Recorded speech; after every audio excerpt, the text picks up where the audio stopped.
I think there's a couple of ways that you try to write this thing up or make this offer if you're the Yankees or any other team for that matter.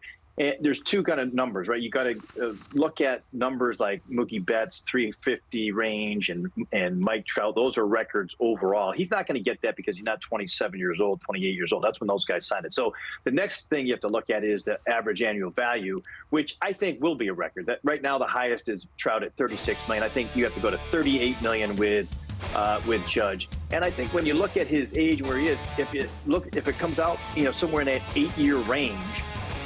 8 times the number of 38 gets you to where you need to go, which is going to be over $300 million, so 304 or so, right in that range. And I think that's the number that I can see teams getting to at the very end. I don't think you end up going there right away, but I do think that the number is going to have to be over 300. Some of the top players in this sport are all getting 300 plus million bucks.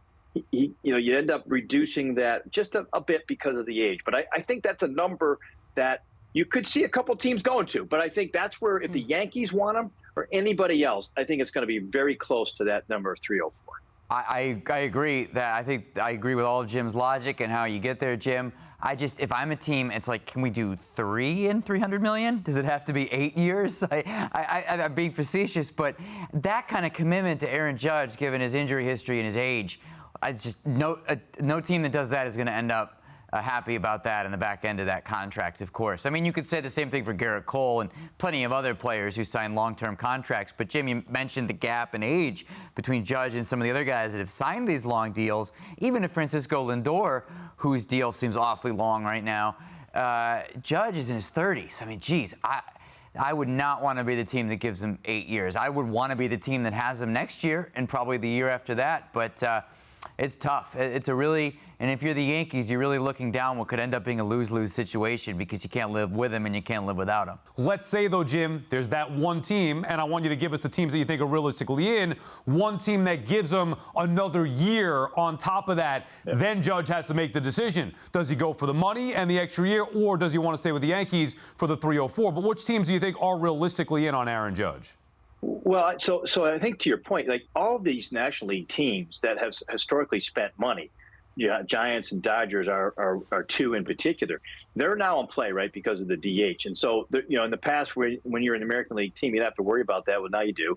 I think that both of those are in it. I think San Francisco more than L.A. L.A., when you look at their season, they didn't get derailed because of their offense necessarily. I think it was more on their pitching side, and they got outplayed by the Padres. But the Giants have money that's burning a hole in their pocket right now, and they've already said they're going to be in on everybody of any significance. So that's, I think, a big threat to the Yankees. And I'll throw a sleeper out there, the Texas Rangers, and they need a ton of pitching. But they've changed over. They have a new general manager. Obviously, they have Bruce Bochy there. They're playing to win.